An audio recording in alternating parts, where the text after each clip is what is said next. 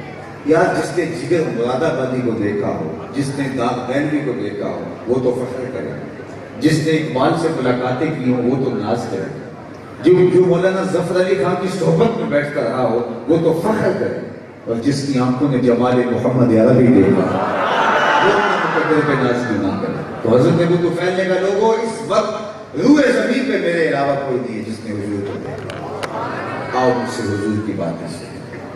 پھر لوگوں کی محبت کا عالم کیا ہوگا۔ مجھے وہاں سے یہاں تک آتے ہوئے کتنا وقت لگ گیا، میں کون ہوں، میری اوقات کیا ہے، لیکن مجھ سے آپ اسی لیے پیار کرتے ہیں نا کہ میرے لبوں پہ حضور کے نام کا چلا۔ تو یاد جب ایک صحابی نے کہا ہوگا کہ میں نے حضور کو دیکھا ہے، تو پھر کیا امڑتا ہوا پیار ہوگا، کیا الفتوں کے رنگ ہوں گے۔ تو لوگ ان کے گرد جمع ہو گئے۔ اچھا، حج کے موسم میں کوئی عالمانہ وضاقتہ کا شخص مل جائے تو لوگ اس کو مسائل حج پوچھتے دکھائی دیتے ہیں۔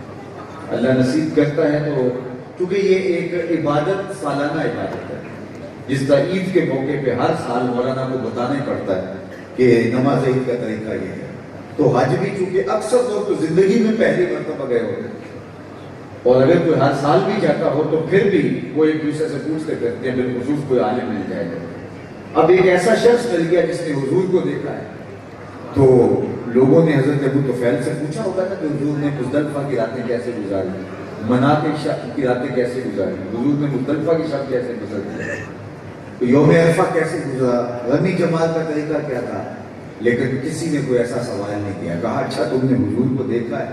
کہا ہاں دیکھا ہے۔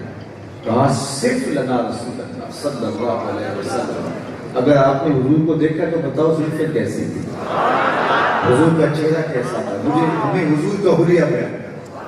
تو حضرت ابو طفیل رضی اللہ تعالیٰ عنہ نے 3 لفظوں میں حضور کا حلیہ بیان کیا، اور وہ 3 لفظ آپ بھی یاد کر سکتے ہیں۔ اگر آپ وہ 3 لفظ یاد کر لیں، حضور کے حلیہ نگاروں میں آپ کا نام شامل ہو جائے۔ وہ ہمارے ہاں سنیاسی بابے مر جاتے ہیں، نسخہ نہیں لے کے جاتے، قبر میں ساتھ ہی لے جاتے، لیکن میں آپ کو یہ نسخہ دے رہا ہوں۔ علماء نے لکھا ہے کہ جو کوئی چاہے کہ میں محبوب الخلائق بن جاؤں، لوگ مجھ سے پیار کریں، تو وہ حضور کے حسن کے قصیدے پڑھا کرے، زمانہ اس سے پیار کرے۔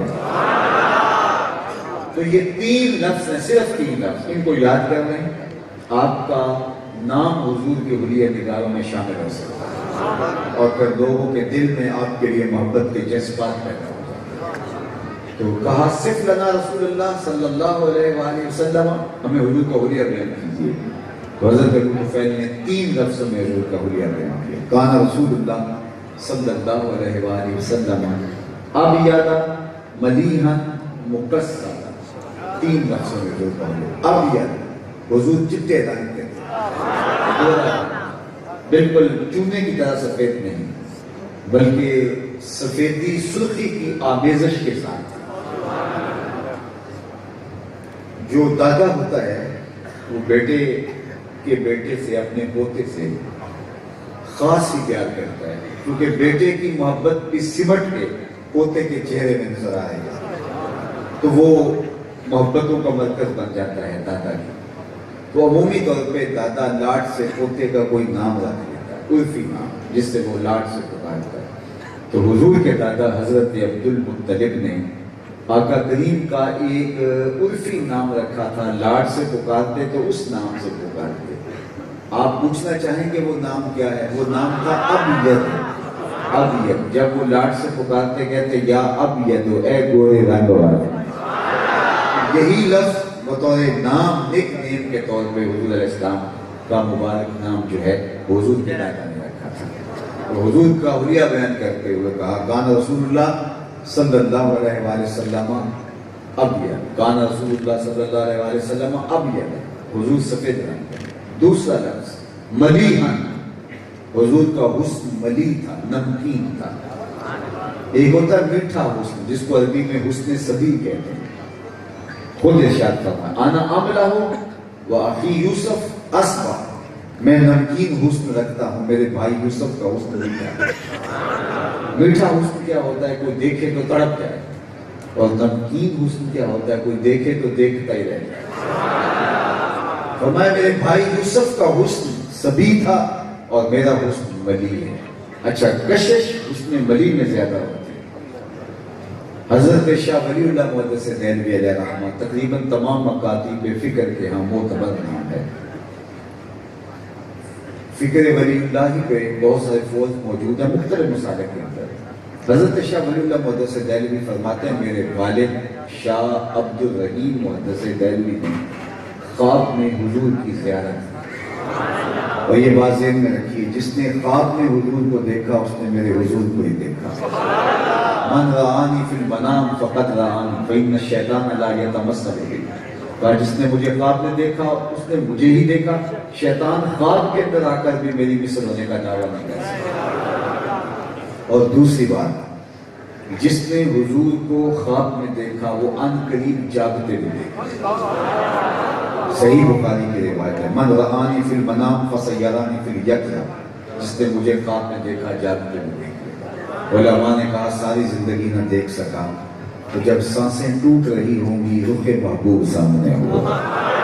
اور مجھے بتاؤ اگر اس وقت حضور کا دیدار مل جائے تو اور کیا چاہیے. سوکھا نکلے سا ظہوری جو ویخ لواں موکھ تیرا. اگر اس وقت دیدار مل جائے تو اور کیا چاہیے. تیسری بات، حضور علیہ السلام نے اگر کسی کو خواب میں کچھ عطا کیا تو وہ حقیقت میں عطا کیا. کتاب کا نام ہے حضرت امام سخاوی نے لکھا، باقی لوگوں نے بھی لکھا. حضور علیہ السلام نے خواب میں اگر کسی کو عطا کیا، یہ ہے میرا خواب کے حوالے سے تیسرا دعویٰ، تو حقیقت میں عطا کیا.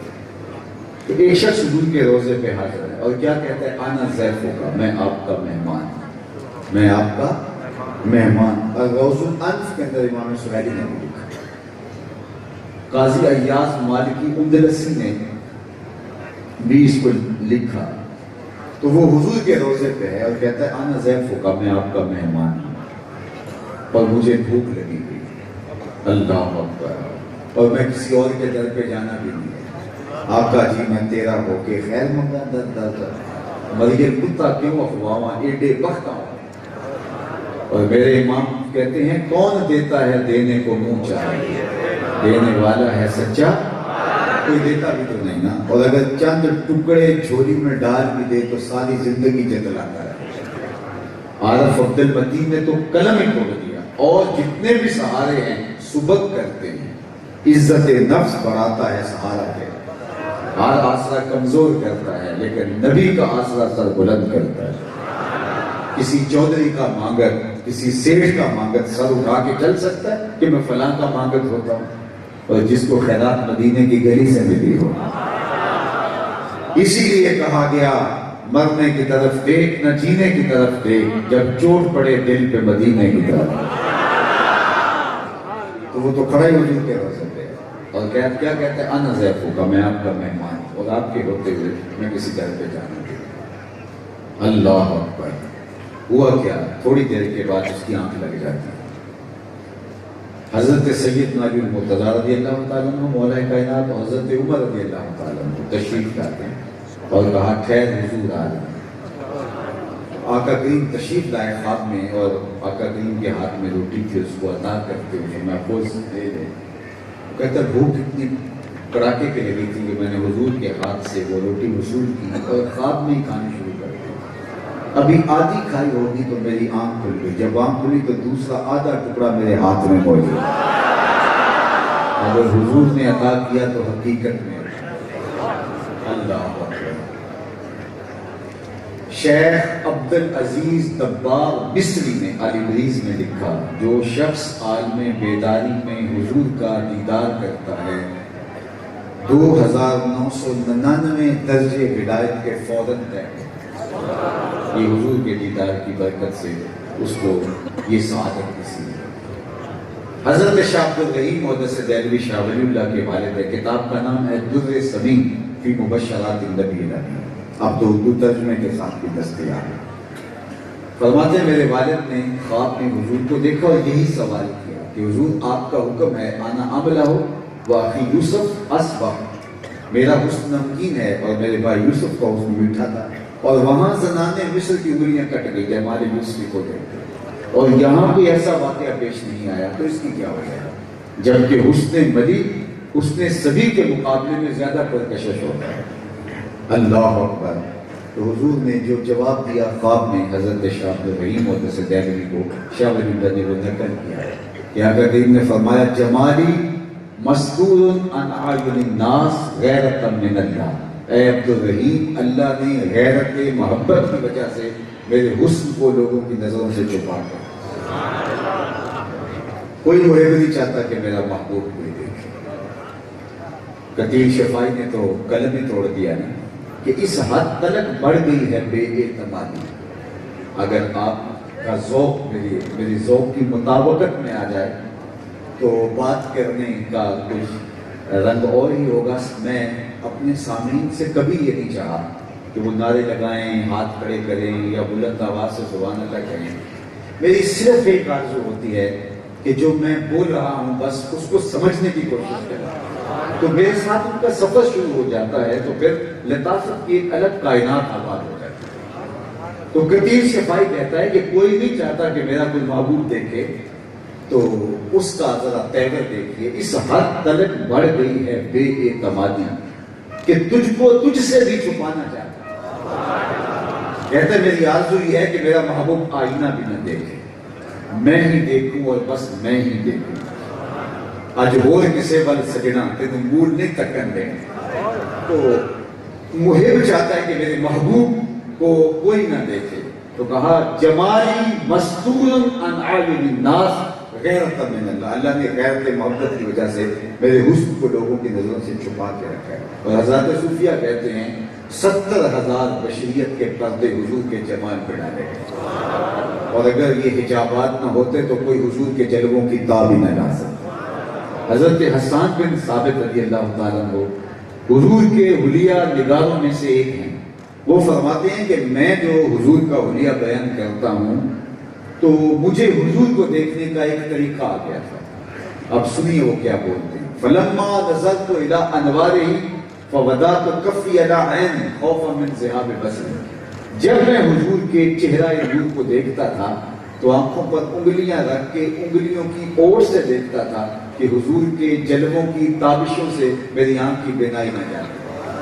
یہ کون کہہ رہے ہیں؟ شاعر ہیں حسان بن ثابت، اور آپ جانتے ہیں شاعر حسن دیکھنے میں بڑا دلیر ہوتا ہے، اور وہ بھی حسن چھپا ہوا، اور دیکھنے والا شاعر، اور پھر بھی انگلیاں رکھ کے دیکھ رہا ہے۔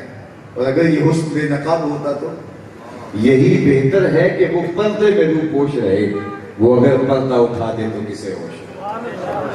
باقی رہی بات کہ وہاں زنانے مصر کی انگلیاں کٹی، اور یہاں ایسا کوئی واقعہ پیش نہیں آیا، تو میرے امام نے ایک شعر کہا جس کو سنت تضاد کا شعر کہتے ہیں، ذرا اس کا رنگ ملاحظہ کیجئے، حسن یوسف پہ کٹی مصر میں انگشت زنا، سر کٹاتے ہیں تیرے نام پہ مردان عرب۔ ولی دکنی سے لے کر کے دور موجود کے جتنے شاعر ہیں، میں یہ دعویٰ تو نہیں کرتا کہ اس زمانے سے لے کر آج تک کے شعراء کو میں نے بالاستیعاب پڑھا ہے، لیکن چکھا ضرور ہے۔ تو میں یہ اہل ادب کی مجلس میں بھی کہہ چکا ہوں کہ اگر آپ کو صنعت تضاد کا کوئی شعر اس پائے کا ملے تو مجھے ضرور بتائیں۔ صنعت تضاد کیا ہوتی ہے کہ ایک مصرے میں ایک بات کی جاتی ہے، دوسرے میں اس کا مقابلہ ہے۔ تو کسی چیز میں، کسی شعر میں ایک تضاد ہوتا ہے، کسی میں دو، کسی میں تین، کسی نے بڑی چھلانگ لگائی تو چار تضاد ہوں گے، لیکن یہاں ذرا دیکھیے شعر کا حسن دیکھیے اور پھر معانی کی غور کیجیے۔ 6 تضاد ہیں۔ حسن یوسف پہ کٹی مصر میں انگشت زنا، 6 چیزیں۔ اب اس کا تضاد دیکھیے۔ سر کٹاتے ہیں تیرے نام پہ مردان عرب، ایک طرف حسن ہے اور ایک طرف صرف نام ہے۔ یہ تضاد دیکھیے، ایک طرف حسن ہے اور ایک طرف نام ہے۔ وہ حسن جناب یوسف کا ہے، یہ نام جناب محمد عرب۔ وہاں انگلیاں ہیں، یہاں سر ہیں۔ وہ انگلیاں بھی عورتوں کی، یہ سر بھی مردوں کے۔ وہ عورتیں بھی مصر کی اور یہ مرد بھی عرب کے۔ اور وہاں کٹی ماضی کی کہانی، ایک بار کٹی، یہاں کٹاتے ہیں تسلسل جاری۔ اور اہل علم کی نظر کٹی یہ لازم ہے، کٹاتے ہیں متعدی ہے۔ مطلب کیا؟ کٹنے میں عزم نہیں پایا گیا، کاٹ ناشپاتیاں رہی تھی، کٹ انگلیاں گئی، کٹی۔ اور یہاں کٹاتے میں عزم اور ارادہ پایا جا رہا ہے، یہاں سر نام پر قربان کر کے پھر بھی کہتے ہیں حق تو یہ تھا کہ حق تھا۔ اب اس شعر کا حسن ملاحظہ کیجیے۔ حسن یوسف پہ کٹی مصر میں انگشت زنا، سر کٹاتے ہیں تیرے نام پہ مردان۔ تو کہا انا املہ واخی یوسف اسبا، میرا حسن نمکین ہے اور میرے بھائی یوسف کا حسن میٹھا تھا۔ تیسرا لفظ جو حضرت ابو طفیل نے حضور کے حسن کے لیے بیان کیا، مقصد، مقصد متوازن، سوا الصدر والبطن، سینہ اور پیٹ برابر، سینہ اٹھا ہوا ہو، پیٹ چپکا ہوا ہو، حسن ظاہر ہو جاتا ہے۔ پیٹ اٹھا ہوا ہو، سینہ پیچھے رہ جائے تو پھر بھی حسن نہیں رہتا۔ سوا الصدر والبطن، یہ حضور کا حسن ہے۔ ابل ذرائین و سادین و زندین، ہاتھ، ہتھیلیاں، کلائیاں، سب موجودیت کے اعتبار سے۔ لیس بالطویل الممخط ولا بالکثیر المتردد، انسان اتنا پست قامت ہو کہ عجیب لگے تو یہ بھی عیب ہے، اور اتنا لمبا دھڑنگا کہ وہ بھی عیب ہے۔ درمیانی قد و قامت، یہ حضور علیہ السلام کا حسن تھا، بلکہ درمیانی سے تھوڑی سی اٹھتی ہوئی قد و قامت۔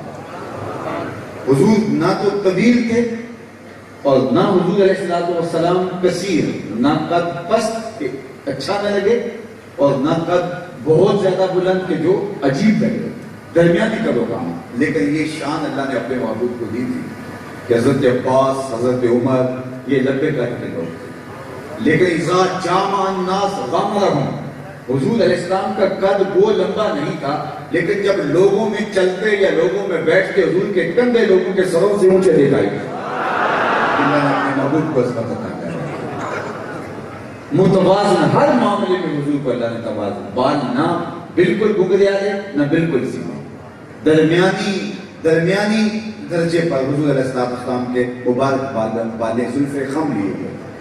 تو یہ ہے حضور کا حسن متوازن۔ تو 3 لفظوں میں حضور کا حلیہ بیان کیا۔ کان رسول اللہ صلی اللہ علیہ وسلم ابیض ملیحا مقصد، یہ حضرت ابو طفیل نے ان تابعین کو حضور کا نقشہ بیان کیا۔ تو یہ 3 لفظ یاد کر لیں، آپ کا شمار حضور کے حلیہ نگاہوں میں۔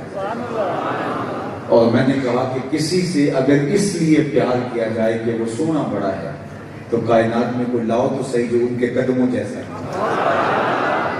میرے امام بولے بلبل نے گل ان کو کہا، بلبل کی منتہائی پرواز تو یہی ہے کسی کو پھول کہہ دیں، پھول سے آگے تو سوچ بھی نہیں سکتے، اس نے بھی پھول کہہ دیا۔ بلبل نے گل ان کو کہا، عمری نے سرو جاں فضا، حیرت نے جھجھلا کر کہا یہ بھی نہیں وہ بھی نہیں، خورشید تھا کس زور پر کیا بھر کے چمکا تھا کمر، بے پردہ جب وہ رخ ہوا یہ بھی نہیں وہ بھی نہیں، اور گلڑے سے آواز آئی مکھ چند بدر شاشانی، متھے چمک دی لاٹ نورانی، کالی زلف تے آنکھ مستانی، مخمور رکھی ہے نمت پر۔ اللہ اکبر۔ ایک دن حضور سیر کرتے کرتے مدینہ المنورہ سے باہر ایک کھلی جگہ پہ ایک وادی میں تشریف لے گئے، وہاں ایک قافلے نے پڑاؤ کیا ہوا تھا، تو آقا کریم علیہ السلام نے دیکھا کہ ان کے اونٹ چل رہے ہیں، ایک سرخ رنگ کا ان حضور کو پسند آیا، اہل قافلہ سے ملے اور کہا کہ اونٹ بیچتے ہو؟ انہوں نے بیچنا تھا یا نہیں بیچنا تھا؟ حضور نے پوچھا تو کہا جی بیچتے ہیں۔ میرے شیخ نے کہا میں دل بیچا میں جگر بیچا جے پیارا محمد آ جائے، نہیں میں اپنا سارا کر بیچا جے پیارا محمد آ جائے۔ انہوں نے کہا جی بیچتے ہیں، کتنے کا؟ اتنے کا سودا طے ہے۔ فرمایا میں تاجرانہ گھر سے تو آیا نہیں، میں تو سیر کے لیے آیا، اچانک تمہارا اونٹ دیکھا پسند آ گیا، اگر تم اعتبار کرو تو اپنے شہر میں جا کے قیمت بھیج دیتا ہوں، اونٹ تم مجھے دے دو۔ انہوں نے کہا جی ہمیں منظور ہے۔ آقا کریم نے اونٹ لیا اور رسول مدینہ چل گیا۔ جب تک حضور دکھائی دیتے رہے تو وہ حضور کو دیکھتے رہے، جب نظروں سے اجڑ ہو گئے تو دل پہ ہاتھ رکھ کے کھڑے ہو گئے، پھر آپس میں مخاطبت کرنے لگے، یار ایک شخص آیا اور قیمتی اونٹ لے گیا اور تم نے اس کا پتہ ہی نہیں پوچھا۔ جب کوئی نقد سودا لے تو اس کا پتہ پوچھنے کی ضرورت نہیں کرتی، لیکن جب کسی کو ادھار سودا دیں آپ تو یا تو آپ اسے جانتے ہوتے ہیں یا درمیان میں کوئی ضامن ہوتا ہے یا وہ کوئی چیز گروی رکھ دیتا ہے۔ کا ایک شخص آیا قیمتی اونٹ لے گیا، نہ اس نے ضامن دیا نہ کوئی چیز گروی رکھی، اور نہ تم میں سے کوئی اسے جانتا ہے اور نہ تم نے اس کا پتہ پوچھا۔ یار عجیب بات ہے، قیمتی اونٹ وہ لے گیا تم نے اس کا پتہ تک نہیں پوچھا۔ ایک بولا یار جب وہ باتیں کرتا تھا منہ سے پھول جھڑتے تھے، اذا تکلم رویا کالنور یخرج من بین ثنایا۔ دوسرے نے کہا یار جب وہ مسکراتا تھا سامنے والے پہاڑوں پہ عکس پڑتا تھا۔ ایک بولا یار میں تو اس کی آنکھیں ہی دیکھتا رہ گیا، کیا خوب سجن دیاں اکھیاں نے، کیا خوب سجن دیاں اکھیاں نے جے میں پار کے سورائیاں رکھیاں نے، تو اجے میرا یاد نہیں ڈٹھا جنوں دیکھ کے چند شرم آوے، ادھی راتی دن چڑھ جاوے جیو رخ تو نقاب اٹھاوے، جیو نکلے سیر کرن سارا گلشن سیس نواوے، اتے دھرتی لف لف جاوے، جے ہاتھ بھلاں وچ رکھدا ہاتھ بھلاں تو ود جاوے، نین نشیلے مست رسیلے وچ سونا کجل سہاوے، آنکھ اگڑے تے انج پیا جاپے جے میں خانہ کھل جاوے، تے جے او کھولے پیچ زلف دے اتے راہی راہ بھول جاوے، توبہ توبہ حسن سجن دا چال نہ چلی جاوے، بجلی ڈردی لشک نہ مارے مطلب بے ادبی ہو جاوے، علم خدا نے اینا دتا عقلاں وچ نہ آوے، عقل خدا نے اینی دتی علماں وچ نہ آوے، کی اعجاز نظر وچ ہو دی جو آوے وک جاوے، خلق او دینے مولے دنیا کوئی ورلہ ہی جان بچاوے، آزم ایڈا سونا ماہی سن کدرے نظر نہ۔ کہا بہرحال تم اس کے حسن میں کھو گئے اور وہ قیمتی اونٹ ہتھیا کے لے گیا۔ آپ کی توجہ چاہوں گا، جب انہوں نے کہا نا اونٹ ہتھیا کے لے گیا تو اب تک خاموش بیٹھی قافلے کے سردار کی بیوی نے خیمے کا پردہ سرکایا اور لوگوں سے مخاطبت کرتے ہوئے کہا انا ضامنۃ لسامان جمالکم لا یغررکم، خبردار اس کے خلاف کوئی بات کی، نہ قیمت دینے آیا مجھ سے قیمت لے، میں ضمانت دیتی ہوں اس کی۔ وہ کہا اچھا تو اسے جانتی ہے؟ کہا واللہ میں بھی نہیں جانتی۔ وہ کہا میں ضمانت کیسے دے رہی ہے؟ کہا جب تم سودا کر رہے تھے میں نے خیمے کی اور سے اس کا چہرہ دیکھا تھا، جو اتنا سونا چہرہ رکھتا ہو وہ جھوٹ بول ہی نہیں سکتا۔ تھوڑے لمحے گزرے تھے کہ حضور کے غلام آ گئے کہ قافلے والے کون ہیں جن سے ہمارے آقا نے اونٹ خریدا ہے؟ انہوں نے کہا ہم لوگ ہیں۔ کہا یہ رہی تمہاری قیمت اور یہ حضور نے تمہاری ضیافت کے لیے کھجوریں بھیجی۔ انہوں نے کہا یار ہم قیمت کیا لیں، ہمیں لگتا ہے ہم خود بک گئے ہیں، ہمیں بتاؤ وہ پیارا رہتا کہاں ہے۔ وفد طارق نام تھا اس کا، یہ سارا اٹھا اور جا کے حضور کے قدموں میں بیٹھ گیا، تیری تک کے ادامہ میں مرید ہو۔ وہ حسن دیا اللہ نے اپنے محبوب کو، وہ جمال دیا۔ اللہ اکبر، بلبل نے بلبل کو کہا، کبری نے سروے کا فضا، حیرت نے جھنجھلا کر کہا یہ بھی نہیں وہ بھی نہیں، خورشید تھا کس زور پر کیا بڑھ کے چمکا تھا قمر، بے پردہ جب وہ رخ ہوا یہ بھی نہیں وہ بھی نہیں. اگر کسی سے اس لیے پیار کیا جائے کہ وہ بہت سونا ہے تو پھر حضور سے پیار کرنا زمانے نے ایسا کوئی دیکھا ہی. لکھ آئے لوگ زمانے تے محبوب خدا جیا کوئی. لکھ آئے لوگ زمانے تے محبوب خدا جیا کوئی. لکھاں سونے بن بن بیندے نے اودی خاکے پا جیا کوئی. تو کسی سے پیار کرنے کے یہی مرکزی داعیے ہیں جن کی وجہ سے پیار کرتے ہیں. اچھا میں آپ کو ایک اور بات بھی بتاؤں کہ جو محبتیں ہوتی ہیں وہ رقیب پیدا کرتی ہیں. ایک کے دو چاہنے والے آپس میں رقیب ہوتے ہیں. ایک کے دو چاہنے والے آپس میں الجھاؤ پیدا ہو جاتا ہے کہ جناب یہ تو میرا محبوب ہے, تم نے کیوں دیکھا. لڑائی کی نوبت آئی, قتل و غارت تک معاملے جا پہنچتے ہیں. تو میں کہتا ہوں آؤ نا حضور سے پیار کرو. ساری محبتیں رقیب پیدا کرتی ہیں, حضور کی محبت حبیب پیدا کرتی ہے. وہاں ایک کے دو چاہنے والے آپس میں رقیب ہوتے ہیں, ہم کروڑوں اربوں چاہنے والے آپس میں حبیب ہیں, اس لیے کہ اس محبوب کی محبت نے ہمیں جوڑ کے رکھ دیا. میرے استاد جھوم کے پڑھا کرتے تھے, محمد کی وساطت سے محبت تیری میری ہے, محبت اصل ہے ان کی نہ تیری ہے نہ میری. آپ کے چہروں پہ لکھا ہوا یہ پیار, اور میں انتہائی تھکن کے باوجود پرجوش ہو کر گفتگو کرنے کی کوشش میں لگا ہوں. تو آخر میرے دل میں کیا جذبہ ہے, اور آپ دیر سے آئے بیٹھے ہیں تو آپ کے دل میں کیا جذبہ ہے. ہمیں جو ذات جوڑتی ہے وہ محمد مصطفیٰ کی. ہزاروں قومیں وجود میں آئیں دہر میں خشک و تر کے رشتے سے, ہم نے بنیاد دوستی رکھی یاد خیر البشر کے. اور اقبال کا لہجہ دیکھیے, دل بمحبوب حجازی بستائیں زی جہت با یک دیگر پہ بستائیں, چوں گلے ست برگ مارا ہو یکیس او کے جانے ای نظاموں او یکیس, مستے چشمے ساتھیے بد ہاستیں در جہاں مثل مو بھی ناستیں. تو ان کی ذات ستودہ سے بات ہماری محبت اور ہماری الفت کا ذریعہ رہی. اچھا پھر میں آپ کو یہ بھی بتاؤں کہ جو محبتیں ہوتی ہیں وہ اچھے بھلے انسان کے پلے کچھ نہیں چھوڑتی. غالب نے کہا تھا عشق نے غالب نکما کر دیا, ورنہ ہم بھی آدمی تھے کام کیا. لیکن جس محبت کی بات میں کر رہا ہوں وہ پستیوں سے اٹھا کے اوج ثریا کی بلندیوں تک پہنچا دے. یار ذات کا حبشی تھا, رنگ کالا تھا, ہونٹ موٹے تھے, اور کوئی پوچھتا نہیں تھا. حضور سے محبت کا رشتہ جڑا. حضور نے فرمایا بلال تیرے قدموں کی آہٹ کو میں جنت میں سنتا. اقبال تڑپ کے بولا, اقبال یہ کس کے عشق کا فیض عام ہے, رومی فنا ہوا حبشی کو دوام ہے. میں آپ سے اگر پوچھوں جس دور میں میرے حضور آئے تھے اس دور کے رومی شہنشاہ کا نام کیا تھا, اس دور کی سپر طاقت تھی, اس دور کا جو بائیڈن تھا, کوئی آپ تو میں پوچھوں کہ بتاؤ اس کا نام کیا, تو شاید کوئی نہ بتا سکے سوائے جو تاریخ کا گہرا مطالعہ رکھتے ہیں. چلو میں پوچھتا ہوں اس دور کے کسرا کا نام کیا تھا. پرشین امپائر اس دور کی دوسری بڑی طاقت تھی. تو میں اگر پوچھوں تو بہت تھوڑے لوگ ہیں جو مجھے کسرا کا نام بتا سکیں. آل ساسان کا وہ چشم و چراغ 3,500 سال انہوں نے اس دھرتی پہ حکومت کی. اچھا آپ نہیں بتا سکیں گے کہ کسرا ایران کا نام کیا ہے, آپ نہیں بتا سکیں گے کیسرے روم کا نام کیا ہے. چلو میں پوچھتا ہوں اس دور کے خاقان کا نام کیا تھا, تو شاید آپ نہ بتا سکیں.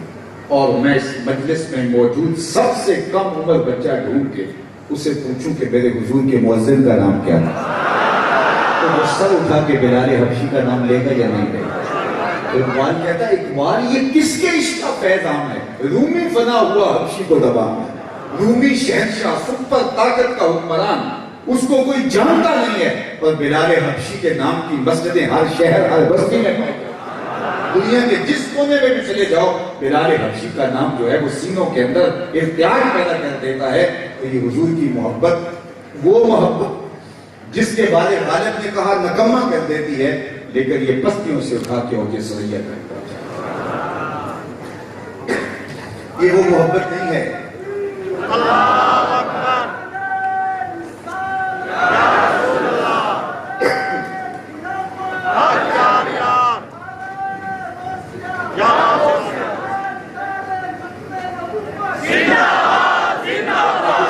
میں آپ کے سامنے ایک اور اس حوالے سے بات کر کے اپنے مضمون کو دوسرے دائرے کے اندر داخل کر کے آپ کی توجہ چاہوں گا۔ یہ محبت بندہ نواز بھی ہے، اور یہ محبت انسان کو عزتوں کی اوج کمال تک بھی پہنچاتی ہے، اور یہ محبت اس میں بے وفائی کا تصور نہیں ہے۔ دنیا کے اندر محبت کا داغ لیے لوگ روتے پھرتے ہیں۔ میں ایک مثال دیا کرتا ہوں کہ اکثر گاڑیوں کے پیچھے لکھا ہوتا ہے صنم بے وفا۔ تو میں بھی چونکہ سفر پہ رہتا ہوں تو میں بعض کا دوستوں سے پوچھتا ہوں کہ یہ کیا لکھا ہے، تو کہتے جناب آپ بھی تو دیکھ رہے ہیں۔ تو میں نے کہا اس کا کیا مطلب ہے جناب آپ بتا دیجیے۔ میں نے کہا کسی نے کسی سے پیار کیا ہوگا لیکن وفا نہیں ملی، تو یہ اپنا تحریری احتجاج کر رہا ہے، اپنی بھڑاس نکال رہا ہے تحریراً۔ تو آج کسی سے کوئی پیار کرے تو پھر صنم بے وفا کہہ کے اپنا تحریری احتجاج ریکارڈ کرواتا ہے۔ تو میں نے کہا صاحب تو نے پیار اس سے کیا جس نے بے وفائی کر دی، آ تجھے اس چوکھٹ پہ لے چلوں جو بازو پکڑتے ہیں تو حشر کے دن بھی نہیں۔ اس لیے ان سے محبت کرو، وہ بندہ نواز محبت ہے، وہ پستیوں سے اٹھا کے اور سریا تک پہنچا دیتی ہے، اور جب وہ ہاتھ پکڑتے ہیں تو حشر کے دن بھی چھوڑنے والے۔ کیا بات! ان سے محبت کرو۔ اچھا کیا ہم زبان سے کہیں گے ہم محبت کرتے ہیں؟ ہمارے اقرار سے اعلان ہوگا کہ ہم محبت کرتے ہیں؟ ہم صرف نعروں سے بتائیں گے کہ ہم محبت کرتے ہیں؟ کیا ہم جھنڈیاں لگا کے ہی بتائیں گے اور چراغاں کر کے ہی بتائیں گے کہ ہم محبت کرتے ہیں؟ صاحب یہ بھی محبت کے اظہار کا ایک سلیقہ ہے۔ آپ اپنے آقا کی آمد پہ خوشیاں منائیں، مسرتوں کا اظہار کریں، خوشی سے جھوم اٹھیں، نعرے لگائیں، عقیدتوں کا اظہار کریں، جلوس نکالیں، محفلیں آراستہ کریں۔ یہ محبت کے اظہار کا ایک سلیقہ ہے، لیکن محبت کا سب سے بڑا تقاضا جو محبوب دو عالم کی محبت ہم سے کرتی ہے وہ یہ کہ ان کے طریقہ حیات کو اتار کر کے اپنی زندگی میں ایسے بن جائیں کہ ہم دور سے چلے آ رہے ہوں، لوگ پہچان کے کہیں وہ دیکھو حضور کا غلام آ رہا ہے۔ دور آنکھوں میں تو چہروں پہ اجالے ہوں گے، مصطفیٰ والوں کے انداز میں رہے۔ اور میں یہ بھی کہا کرتا ہوں یہ نہ ہو کہ تم دور سے تو مسلمان دکھائی دو، عاشق رسول دکھائی دو، لیکن جب کوئی تمہارے نیڑے ہو کے دیکھے تو وہ کہے یار یہ اوپر سے تو عاشق لگتا تھا، اندر سے عاشق نہیں ہے۔ رشتہ داری کر کے دیکھی، کاروبار کر کے دیکھا، دوستی کر کے دیکھی، بات میں کر دینا، دوستی کر کے دیکھی، ہمسائیگی میں گھر بنا کے دیکھا، تو پتا چلا کہ یار یہ اوپر سے تو داڑھی کا سائز بھی ٹھیک تھا، جبہ بھی بہت اچھا تھا، پگڑی بھی اچھی باندھ کے آیا ہے، لیکن قرض دے کے دیکھا، رشتہ داری کر کے دیکھی تو یہ عاشق نہیں ہے۔ اس کے لہجے میں یوں تو برف کی دے کر جو چھو کے دیکھا تو ہاتھ جل گیا۔ نہیں تم دور سے دکھائی دے رہے ہو پھر بھی پتا چلے حضور کا غلام ہے۔ اور جب کوئی شخص تمہارے نیڑے لگے تو مصطفیٰ جان رحمت پہ درود پڑھنے پہ مجبور ہو جائے کہ نبی کے عاشق کیسے؟ محمد کی زیارت، محمد کے نگرج، اپنے طرز زندگی کو اس طرح ڈھال لو۔ محبوب کا حکم تو بڑی بات ہے، محبت کا تقاضا یہ ہے کہ محبوب کی چاہت پر بھی اپنے آپ کو قربان کر دیا جائے۔ محبوب کی مرضی کیا ہے، تقاضا کیا ہے محبوب کا؟ زبان سے محبوب نہ بھی بولے تو محبت تو اس کو بھی سمجھتی ہے۔ مدینہ المنورہ کی گلی سے حضور گزر رہے تھے تو ایک مکان بن رہا تھا جس طرز کی تعمیر کو حضور پسند نہیں کرتے تھے۔ روک کر پوچھا کہ کس کا ہے؟ کہا فلاں انصاری صحابی کا۔ حضور نے کچھ نہیں کہا، گزر گئے۔ کسی نے اس کو کہا کہ حضور گزرے تھے تیری گلی سے، تیرے مکان کو دیکھا تھا، شاید پسند نہیں آیا۔ چہرے پہ حضور کے آثار پسندیدگی نہیں ہے۔ اس نے کدال پکڑا اور مکان زمین کے برابر کر دیا۔ 2-4 دن کے بعد آقا کریم کا دوبارہ گزر ہوا تو دیکھا ملبے کا ڈھیر پڑا ہوا تھا۔ فرمایا سے بلایا گیا، کہا میں گزرا تھا، تیرا مکان دیکھا تھا، آج کیا دیکھا؟ عرض کی حضور میں نے گرا دیا۔ فرمایا کیوں؟ عرض کی سنا تھا آپ کو پسند نہیں، سنا تھا آپ کو پسند نہیں۔ میں اور آپ اپنے آپ پہ غور کریں، ہمارا کیا کیا حضور کو پسند؟ سر سے لے کر پاؤں تک، عقیقے سے لے کر ولیمے تک، نجی زندگی سے لے کر امور سیاست تک، کاروبار سے لے کر کے رشتہ داروں کے ساتھ رویے تک، ہمارا کیا کیا حضور کو پسند ہے؟ مجھے اپنے اندر اتر کے اپنا جائزہ لینا پڑے گا۔ دعوی محبت کرنا آسان ہے لیکن ہر دعویٰ دلیل مانگتا ہے۔ میرا طرز زندگی بتائے کہ میں حضور کا غلام ہوں۔ آقا کریم علیہ الصلوۃ والسلام تشریف فرما تھے، ایک صاحب آئے، انہوں نے حضور سے سلام کیا، میں آپ کی توجہ چاہوں گا۔ حضور علیہ السلام کو انہوں نے سلام کیا تو آقا کریم نے اعراض کیا، رخ کیا، وہ سمجھے شاید حضور نے اتفاقاً رخ ادھر کر دیا، تو جدھر رخ کیا ادھر سے جا کے سلام کیا، تو آقا کریم علیہ السلام نے پھر رخ کیا دیا، سمجھ گئے کہ حضور مجھ سے ناراض ہیں، لیکن ناراضگی کی وجہ ان کی سمجھ میں نہیں تھی۔ تو انہوں نے صحابہ سے پوچھا کہ مجھے تو سمجھ نہیں ہے، ایک مدت کے بعد آیا، شاید بحرین سے آئے ہیں، تو مجھے بتائیے کہ حضور مجھ سے کوئی ناراض لگتے ہیں، کوئی وجہ آپ کی نظر میں ہو۔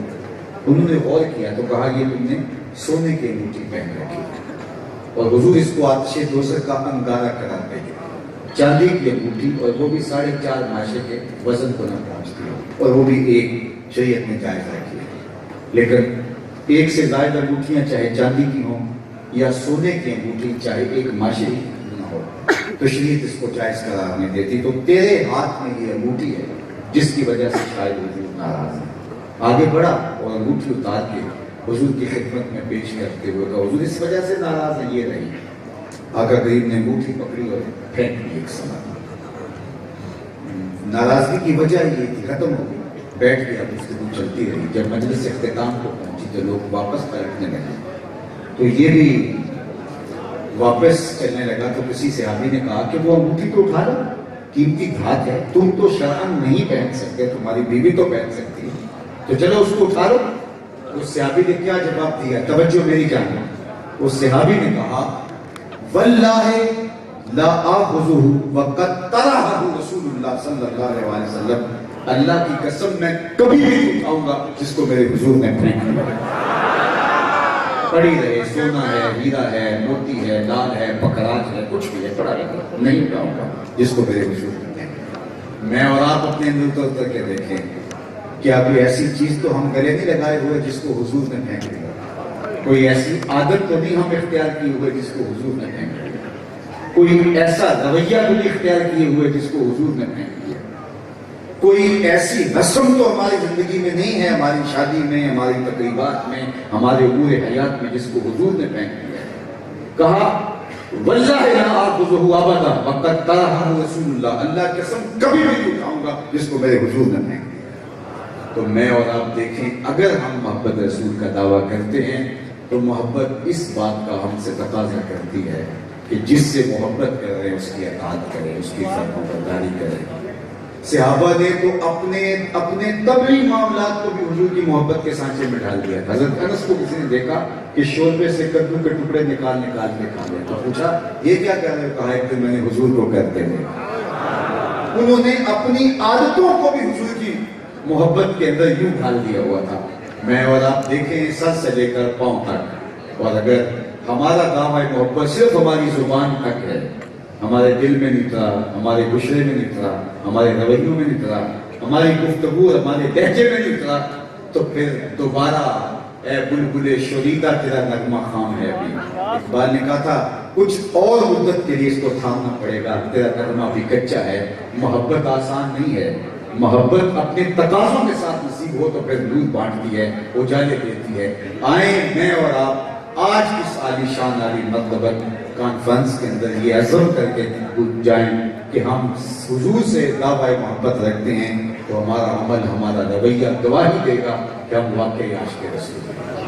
ہمارا طرز زندگی بتائے کہ ہم حضور علیہ السلام کیا ہے۔ لوگ ہمیں دیکھ کر کے ہمارے آقا پہ درود پڑھیں۔ امام محمد بن حسن شیبانی جب بصرے میں آئے تو ایک عیسائی مناظرہ کرنے کے لیے کھڑا تھا، لیکن جب ان کے چہرے پہ نورانی حالہ نور کا دیکھا اور سنت کا جامہ دیکھا اور چمکتی روشن پیشانی دیکھی، تو جو مناظرہ کرنے عیسائی آیا تھا اس کے لبوں پہ کلمہ جاری ہو گیا۔ تو مسلمانوں نے کہا تو مناظرہ کرنے آیا تھا تو کلمہ پڑھنے لگا؟